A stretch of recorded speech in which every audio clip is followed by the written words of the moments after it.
तो आपके सामने दो क्वेश्चन बोर्ड पे लिखे, आप इन दोनों को ट्राई करेंगे और पेपर पे OMR। क्वेश्चन नंबर 1 4 सर्कल बना दिए, क्वेश्चन नंबर 2 4 सर्कल, उसमें इनके आंसर फिल कर दो आपका जो भी आ रहा है। बहुत इजी क्वेश्चन, मेरा कोई अहम फिजिक्स पढ़ाना नहीं है, ठीक है। मेरा अहम ये बताना है कि इसमें क्या खास बात है। तो देखो, which field lines is correct for conducting sphere as shown in diagram. ये डायग्राम में कंडक्टिंग स्फीयर है, तो आपको फील्ड लाइन बतानी है कौन सी सही है, ठीक है।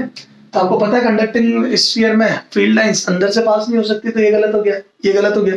अच्छा, फील्ड लाइंस अंदर नहीं आएगी तो दो बचे, और परपेंडिकुलर एंटर करती फील्ड लाइंस, इमर्ज और एंटर दोनों परपेंडिकुलर होते हैं, तो आंसर हो जाएगा थर्ड, ठीक है। तो आप फिल कर दो। अच्छा, velocity of a particle increases from 10 metre per second to 16 metre per second in 2 second, then acceleration of particle 10 से 16 हो गई, तो एक्सेलरेशन आपको पता है v minus u upon t। अरे 10 से 16 कितनी, 6 इंक्रीज हुई कितने, 2 सेकंड में, तो पर सेकंड इंक्रीज कितनी हुई तो देख लो, तो 3 हुई, ठीक है। तो आंसर 3। तो आप क्या करेंगे बेटा, तो ये आंसर 1, ठीक है। ऊपर लिखा ही होता है ABCD, ठीक है, यहाँ लिखा होता है ABCD, ठीक है। और आपका आंसर क्वेश्चन नंबर 2 का ये 4 सर्कल बना दिया, ठीक है। तो पहले का आंसर क्या है, 3 आ गया बेटा, देखो ना, ये परपेंडिकुलर एंटर करते परपेंडिकुलर करते, ठीक है। दूसरे का आंसर क्या आ गया बेटा, एक्सेलरेशन भी 3 आया ना अपना। अरे 10 से 16 हो गया 2 सेकंड में, तो 6 का चेंज 2 सेकंड में, तो थर्ड आंसर। क्लियर है। तो दोनों के आंसर आ गए 3 3। तो हम क्या करते हैं, हमारी लाइन नंबर 3 आंसर आई तो हम ऑप्शन में 3 टिक करके आ जाते हैं। ये कॉमन मिस्टेक है बेटा। देखो आपकी लाइन 3 आई है, और वो लाइन 3 कौन से ऑप्शन में दी थी, बी में। लाइन 3 देखो बेटा, ये अभी तुम्हारे को लग रहा है हमारे से गलती अरे होती है बेटा, मैंने तो देखा है लोगों को।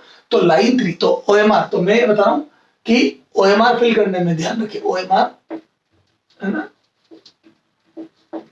फिल OMR प्रॉपरली, अर्ली है तो केयरफुली। OMR फिल करने में बहुत ध्यान रखिए बेटा। मेरे को 100 में से एक बच्चा ऐसा मिलता है जिसने OMR को भरने में मिस्टेक की होती। क्या क्या टाइप की मिस्टेक होती है वो बता रहा हूं बेटा।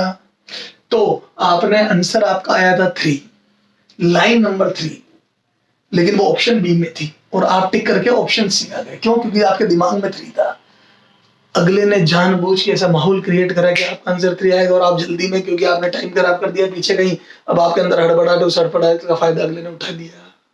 समझ में आ गई। तो आंसर 3 बहुत ध्यान से देख, आंसर 3 बी ऑप्शन में। तो कभी भी आंसर 1 2 3 4 आए ना आपके, या ABCD आए मान लो, तो उसमें ध्यान रखना ऑप्शन कौन सा है, आंसर क्या है और ऑप्शन कौन सा है। तो हमारा option is not C, option is B. ये तो ऑप्शन बी, उसके अंदर 3 लिखा है। हाँ आगे आ जाओ। एक्सेलरेशन, मेरा एक्सेलरेशन 3 आया, फिर से केयरफुली देखो। तो आंसर जब 1 2 3 4 आया तो बहुत ध्यान से देखना। तो आंसर आया 3, लेकिन वो ऑप्शन किसमें 3, डी में। देखो answer is 3, acceleration is 3, but option is D. Sir option, sir वास्तव में इस बात पे तो कभी ध्यान ही नहीं दिया हमने। बेटा मैंने जब प्रिपरेशन की थी मुझसे भी गलतियां होती थी, लेकिन मैंने लास्ट तक जाते जाते इन सब गलतियों पर काम करके इंप्रूव किया सर, इसीलिए हाँ क्लियर है। तो बेटा फर्स्ट आने के लिए आपको कुछ तो स्पेशल रखना पड़ेगा अपने अंदर। सर समझ में आ गया। तो ऑप्शन और answer, these are two different thing. आपका आंसर क्या है और ऑप्शन कौन सा है, ये बहुत ध्यान रखना। सर समझ में आ गया। सर और भी कोई मिस्टेक होती है क्या OMR फिलिंग में? यस होती है। बच्चा जब सोचता है कि मैं क्वेश्चन सारे करके एक साथ OMR भर दूंगा, ये सबसे बड़ा चांस बढ़ा दिया आपने मिस्टेक होने की। इसमें 2 मिस्टेक हो जाती है। एक, टाइम पूरा हो जाता है, ध्यान नहीं रहता, 2 क्वेश्चन करने के चक्कर में और कर लूं, और मैडम OMR छीन देती है, मतलब इन्विजिलेटर, ठीक है। तो एक मिस्टेक तो ये होती है कि आपका टाइम भी पूरा जाए, भर ही नहीं पाए OMR। मैंने ऐसे भी केस देखे हैं कि सर OMR फिल होना रेडी और मैडम ने 2 मिनट 5 मिनट दिए नहीं। क्लियर है। तो मैडम क्यों देगी? आपको ध्यान रखना था, आपको टाइम के साथ चलना था, कोई बात नहीं। दूसरी मिस्टेक, एक सीक्वेंस, जैसे मान लो आपने क्वेश्चन करे 10 1 से लेके 8 तक तो राइट सब कर लिए थे, 9 छोड़ा और 10 के बाद वापस सारे कर लिए। तो आपने क्या OMR भरते वक्त 1 से 8 तक ठीक है, 9th में आपने 10th का आंसर भर दिया। क्यों? क्योंकि आपको ध्यान नहीं रहा, बीच में स्किप हुआ, वो छोटे छोटे से ध्यान नहीं रहता। तो आपने जो आंसर आपका 10 का था वो 9 में भर दिया, 11 का 10 में भर दिया। तो मैं बोल दूं एक ऊपर शिफ्ट हो गई पूरी OMR, हो गया काम खत्म। तो एक साथ पढ़ने में ये दिक्कत रहती है कि आपके अगर बीच में एक आधा क्वेश्चन भी छूटा हुआ तो वो पूरी सीक्वेंस बिगड़ सकती है।